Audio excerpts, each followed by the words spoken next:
നമ്മൾ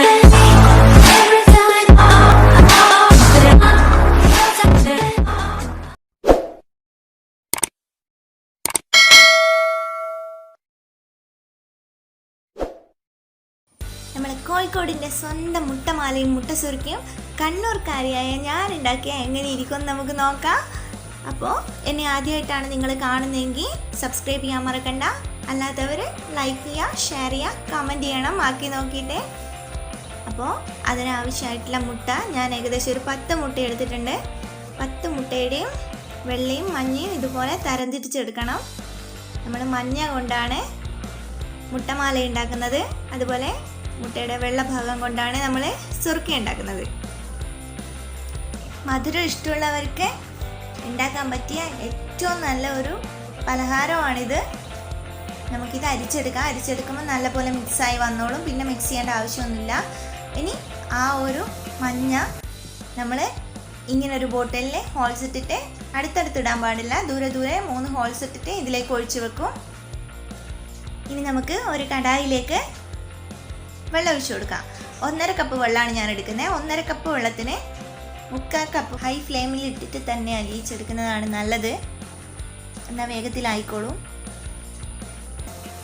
നമ്മുടെ പഞ്ചസാര ലായനി ഇവിടെ ആയിക്കഴിഞ്ഞു, കണ്ടില്ലേ, നല്ല പോലെ തിളച്ച് വരാൻ തുടങ്ങിയിട്ടുണ്ട്.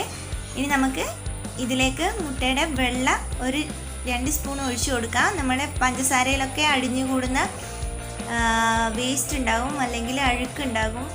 അത് നമ്മൾ മുട്ടമാല ഉണ്ടാക്കുമ്പോൾ മുട്ടയുടെ ആ ഒരു യെല്ലോയിഷ് കളർ കിട്ടാൻ ബുദ്ധിമുട്ടായിരിക്കും അങ്ങനെ.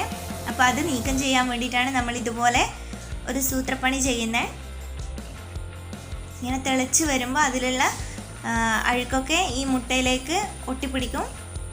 അപ്പോൾ നമ്മളിത് കോരി മാറ്റുന്നതോടെ നമ്മുടെ ഷുഗർ സിറപ്പ് നല്ല ക്ലീൻ ആയിട്ട് വരും. കണ്ടില്ലേ, ഇതിൻ്റെ കളറ് മാറി വരുന്നത് കണ്ടില്ലേ. അപ്പോൾ ഇത് നമ്മൾ വീണ്ടും ഇനി തിളപ്പിക്കാം. കോരി മാറ്റുമ്പോൾ നമ്മൾ ലോ ഫ്ലെയിമിൽ വെക്കുന്നതാണ് നല്ലത്. അപ്പോൾ നമുക്ക് എല്ലാം കൂടി കിട്ടും. ഇതുപോലെ ഒരു 2-3 തവണ, ഒരു തവണ ഒഴിച്ചിട്ട് അത് ഇനി മുഴുവനായിട്ട് ഇങ്ങനെ തിളപ്പിച്ച് മുട്ടമാല ഉണ്ടാക്കാം. വെള്ളം തിളച്ച് വരുമ്പോൾ നമ്മൾ അതിലേക്കാണ് ഒഴിച്ചു കൊടുക്കേണ്ടത് ഇങ്ങനെ. അപ്പോൾ ആ തിളക്കലൊന്ന് നിൽക്കും. 2-3 സ്പൂണ് എടുത്തിട്ടുണ്ട്. നല്ലപോലെ മിക്സ് ചെയ്തിട്ട് ഒരു വിസ്ക് മിക്സ് ചെയ്തെടുത്തതിന് ശേഷം നമുക്ക് ഒരു പാത്രത്തിൽ ഒഴിച്ചിട്ട് ആവിക്ക് വെച്ചാണ് ഇത് വേവിച്ചെടുക്കുന്നത്. ഞാനിതുപോലെ പ്ലേറ്റിലാണ് ഒഴിക്കുന്നത്. ഞാൻ ഓൾറെഡി ഗീ അതിൽ പുരട്ടി വെച്ചിട്ടുണ്ട്.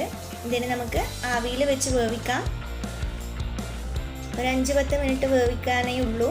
കണ്ടില്ലേ, എൻ്റെത് നല്ലപോലെ വെന്തിട്ട് ഞാൻ കട്ട് ചെയ്തെടുത്തിട്ടുണ്ട്.